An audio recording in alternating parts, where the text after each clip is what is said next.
Bonjour à tous, je suis présentement en compagnie de Madame Mégane Perret-Melançon, députée de Gaspé au Parti québécois. Vous allez bien, Mégane?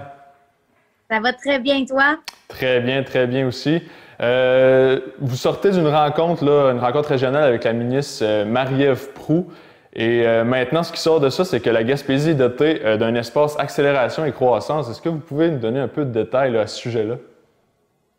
Oui, certainement. En fait, moi et mon collègue Sylvain Roy du comté de Bonaventure, ça fait longtemps qu'on martèle sur la nécessité que la région, la Gaspésie, ait une table de concertation avec tous les acteurs économiques, qu'on puisse avoir vraiment un espace de discussion, de réflexion, qu'on puisse établir des priorités pour la région, pour la relancer et la développer davantage.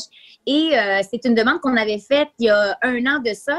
Et maintenant, le gouvernement arrive avec son propre concept qui avait été refusé là, à ce moment-là, l'année dernière, mais on est bien content de voir qu'il y a de l'ouverture et de l'intérêt à relancer les régions là, du côté du ministère de l'Économie et de l'Innovation. Alors, Marie-Ève Proulx, elle est au développement économique régional et elle est responsable de la Gaspésie également.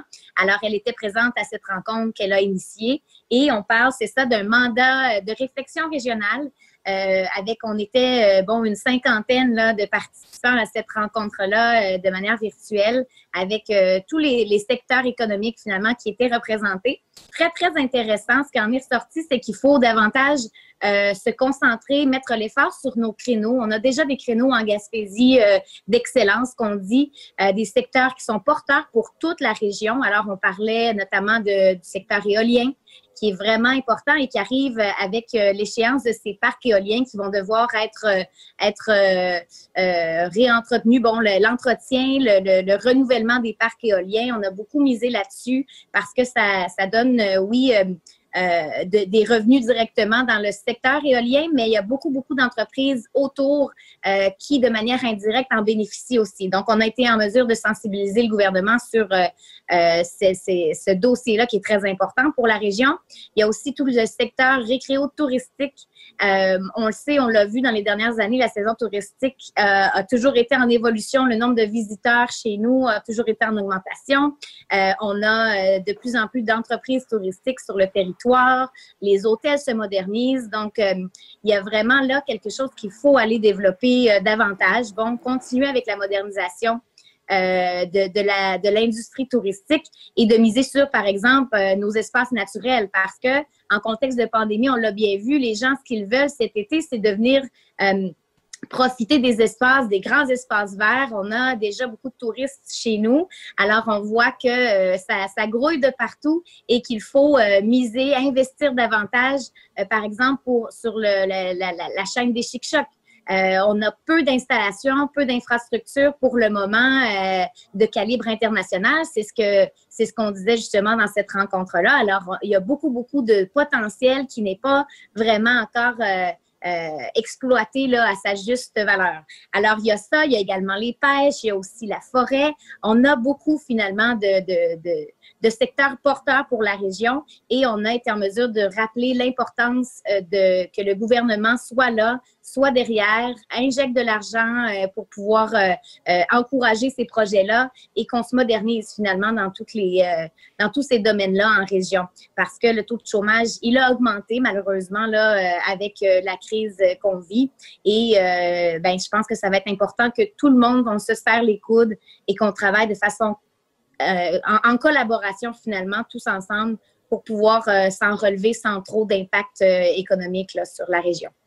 Donc, c'est peut-être une bonne nouvelle d'abord du côté touristique, mais aussi dans tous les autres secteurs là, qui sont importants ici en Gaspésie. Oui, exactement. Alors, peut-être pour spécifier, je suis pas certaine pour la question. En fait, c'est pas seulement. Vous avez parlé du secteur touristique, mais également des pêcheries, des éoliennes. Donc, tous les secteurs qui sont importants ici en Gaspésie vont bénéficier de cet espace-là. Exactement. Alors, c'est que tous les acteurs, finalement, qui participent au bon développement de notre économie avaient un représentant, finalement, à cette rencontre-là pour pouvoir orienter les grands projets qui seraient porteurs pour la région. Donc, on a vraiment misé sur les créneaux d'excellence de la Gaspésie. On a déjà des grandes forces et il faut continuer à les développer davantage. Et j'ai rappelé également l'importance finalement aussi de contrer les freins à notre économie. Il n'y a pas seulement des projets qui peuvent nous aider à la relance économique, mais il y a aussi des enjeux sociaux qui ne sont pas traités présentement, que le gouvernement laisse traîner un peu. Là, je pense entre autres aux services de garde, les CPE. Présentement, c'est extrêmement difficile pour les parents de reprendre le travail une fois que leur enfant est en âge d'aller à la garderie. Les parents sont captifs à la maison parce qu'ils n'ont pas de place en garderie pour leur enfant. Les listes sont vraiment longues, les listes d'attente là, pour pouvoir avoir une place. Alors, moi, je me fais vraiment solliciter beaucoup, beaucoup sur ce sujet-là. Et c'est un sujet qui est sensible parce que, justement, c'est des gens que je connais, c'est ma génération, c'est la jeunesse. Et on ne peut pas se priver de ces jeunes professionnels-là sur le marché du travail. C'est là qu'ils sont efficaces. Leurs enfants ont besoin de se développer entourés d'autres enfants. Alors moi, je mise beaucoup, beaucoup sur la création de places en garderie. Il faut absolument qu'on gère ce dossier-là. Et d'autres, par exemple, le transport.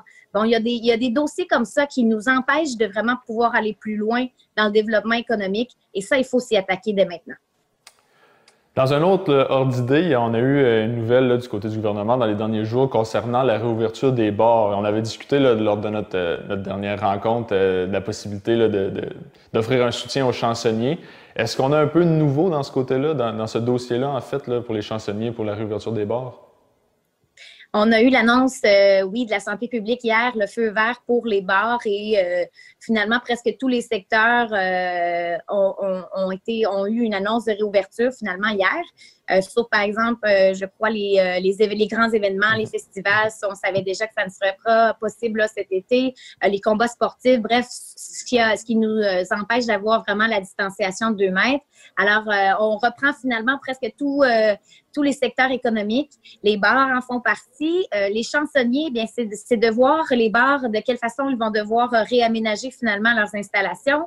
Est-ce qu'ils pourront accueillir le même nombre de visiteurs qu'à l'habitude? On peut regarder un peu ce qui se fait du côté des restaurants et se dire, mais s'ils ont un nombre limité de visiteurs, est-ce que ça vaudra la peine pour eux de contracter des chansonniers pour finalement, parce qu'on sait qu'on place un chansonnier dans son bar pour attirer les gens chez nous, dans notre bar, pour augmenter le nombre de consommation, la durée de visite des gens. Alors, est-ce qu'ils pourront vraiment...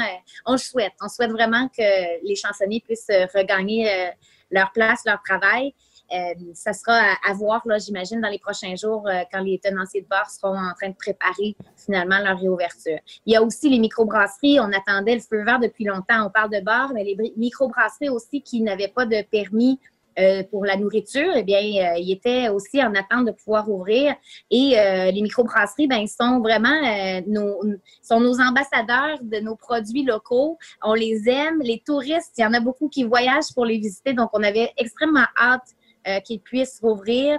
Et aussi, bien, on les appuie dans plusieurs de leurs demandes, notamment de pouvoir faciliter l'accessibilité de leurs produits partout là, dans les petits commerces et tout ça, là, de pouvoir faire la vente de leurs produits plus facilement parce que présentement, la régie de l'alcool, il y a vraiment là des grosses difficultés là, de gestion pour les microbrasseries. Donc, il y a ça aussi qu'il va falloir suivre de près là, dans les prochaines semaines.